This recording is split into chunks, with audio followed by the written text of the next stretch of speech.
Hermano, la paz del Señor, ¿cómo están? Bueno, hoy les quiero compartir una palabra que se encuentra en Lucas capítulo 1, versículo 11 en adelante.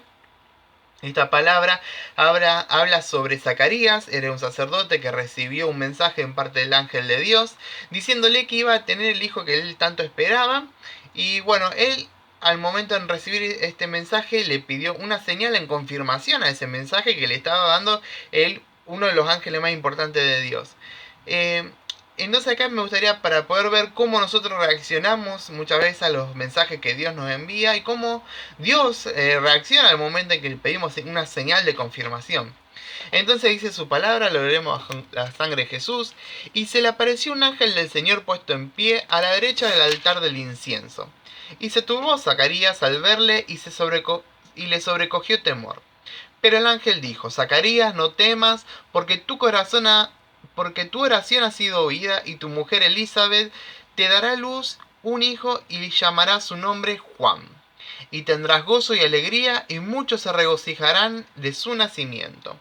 Entonces empieza a dar un detalle, ¿no?, de cómo él tenía que actuar en el momento en el que nazca este hijo. De ese momento en adelante. Y dice en el versículo 18: y dijo Zacarías al ángel: ¿en qué conocer esto? Porque yo soy viejo y mi mujer es de edad avanzada.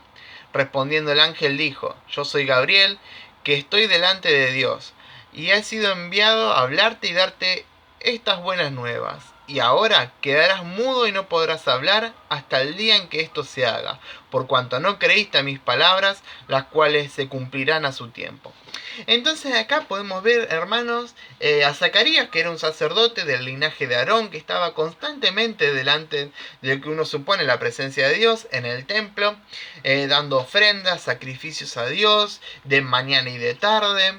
Es una persona que uno puede decir estaba en comunión con Dios, puede decir que estaba delante de la presencia de Dios, estaba en todo momento trabajando para Dios. Pero ¿qué pasó? En el primer momento que se le aparece un ángel de Dios, él creyó que era el ángel, pero no creyó su mensaje. Entonces, en ese momento en el cual él no cree en el mensaje, eh, Gabriel se da a conocer, él dice quién es, dice que todo esto iba a ocurrir, pero no le gusta ¿qué cosa? La poca fe que tuvo Zacarías en ese momento. Uno puede pensar en una persona de avanzada edad, de un linaje tan importante como era el de Aarón, de todos los sacerdotes, una persona que está constantemente trabajando para Dios, una persona que está constantemente hablando de Él, una persona que está constantemente en el templo. Uno dice, se le presenta un ángel y va y conquista el mundo. Y no, fue totalmente opuesta su reacción. Entonces, vemos como acá a Dios no le gusta tanto este hecho de decir pedir señal, ¿no? Y vemos dos casos totalmente diferentes. Podemos hablar de Gedeón en el Viejo Testamento, cuando él estaba en un campo cosechando, que eran, constantemente atacados por los filisteos. Y en ese momento se le aparece el ángel y le dice que él te iba a hacer el que iba a librar al pueblo de Israel. Y no solamente eso, sino que iba a juntar a muchos guerreros y con esto lo iba a vencer. Entonces Gedeón, que no era una persona que estaba en constante comunión con Dios, no era una persona cercana al sacerdocio ni a los profetas, le pide una señal y se lo da 3 o 4 veces, si no me equivoco, y Dios se lo responde. Pero ¿qué pasa? Acá vemos que una persona que no era que estaba constantemente con Dios, no era una persona que había escuchado quizás antes o haber visto algo con Dios. Era una persona que común y corriente, que estaba en el campo, y si bien era el pueblo de Dios, no era ni sacerdote ni profeta. Pero ¿qué pasó? En esto totalmente opuesto, este Zacarías sí era sacerdote, sí estaba en la presencia de Dios, y vemos cómo a Dios le desagrada el hecho de decir: ¿por qué me pedís señal? Sabemos que cuando Jesús vino, dice que a los escribas y a los fariseos que le pedían una señal para creer, le dijo: a esta generación que pide señal, no le será dada otra señal que la de Jonás, que era obviamente la de él, que iba a morir, a los 3 días iba a resucitar. Entonces, vemos que Jesús lo dejó de una forma tan clara, dice: no van a recibir una señal más que esta, este mundo. Entonces nosotros también en el momento en que empezamos a pedir al Señor, dame una señal, dame una señal, dame una señal, a veces estamos desagradando a Dios. Porque si Dios se nos aparece con un mensaje, Él lo va a hacer de una forma muy clara como fue con el ángel. No va a dejar lugar a dudas. Y si aún así nosotros decimos, bueno, quiero una señal de confirmación del mensaje que me está dando este ángel o que me está dando Dios, en ese momento ponemos en duda el mensaje que Dios nos da, ponemos en duda muchas cosas. O a veces bien estamos quizás pidiendo señales y nosotros ni nos acercamos siquiera a Dios, Señor, quiero ir a pasar tu palabra, pero necesito una señal que me confirme. Y el Señor dice, esto yo ya te lo di, ya es una misión que yo te di para que vos hagas, pero no necesitas una señal para hacerlo. Entonces, de esa manera a veces no agradamos a Dios pidiendo tantas señales. Y esto también lo podemos ver, ¿no?, en el ejemplo de Tomás. Tomás, en el momento en el cual Jesús resucitó, dice, yo no lo voy a creer si no veo los agujeros en su mano y su costado traspasado. Entonces Jesús le muestra, dice, bueno, en ese momento Tomás en ese momento cree cuando Jesús le muestra, no, las heridas, y dice, Tomás, porque viste, creíste. Dice, bienaventurado el que no cree, el que no ve y cree.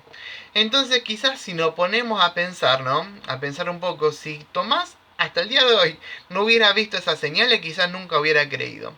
Que a nosotros, hermanos, no nos pase lo mismo de querer estar pidiendo siempre señales a Dios y dejando de lado, ¿no?, en nuestra fe, queriendo ver con nuestros ojos todas las cosas para poder creer. Dice que la fe es la certeza de lo que se espera, la convicción de lo que no se ve. Entonces nosotros estamos seguros, estamos con plena certeza de lo que no vemos, convencidos del Dios ese que nos vemos. Sabemos que Él nos envió una misión, que Él constantemente por su palabra nos habla. Y que tuvimos la señal que necesitamos. ¿Cuál fue? Que Jesús resucitó y hoy vive entre medio de nosotros. Que Él dejó su Espíritu Santo, ese Espíritu que lo resucitó de la muerte, es el que está en nosotros hoy. Entonces, hermanos, esto es lo que me gustó para poder, obviamente primero para mí y después para todos, tener siempre presente esto. Señor, yo quiero ir a cumplir tu palabra. Yo quiero, Señor, realizar diferentes proyectos que voy teniendo. Pero para antes de hacer todo esto, yo la verdad que necesito una señal. En este momento de que nosotros pensemos esto, hermanos, pensemos antes de pedir una señal a Dios, estemos bien seguros que el Señor ya no nos haya contestado antes de esa petición que nosotros tengamos. Porque también podemos ver cómo en su momento David, cuando tuvo su deseo de armar un templo a Dios, que era algo que todavía no se había hecho, Dios no lo había pedido, él tenía su tienda, su tabernáculo, que le había mandado a Moisés, o sí, pero Dios en ningún momento habló de un tabernáculo. Y aún así David dijo, yo lo quiero construir. ¿Y qué dijo? ¿Necesito una señal para poder construirlo? No, él tenía eso en su corazón, lo consultó con el profeta le dijo, haz todo lo que venga en tu corazón porque Dios está contigo. Después se le apareció Dios respondiendo a ese deseo que David tenía y dijo, bueno, no, está bueno la idea que tenés, no la vas a hacer vos, lo va a hacer tu hijo. Pero Dios respondió. ¿Respondió cuándo? ¿Antes de que él lo haga o después?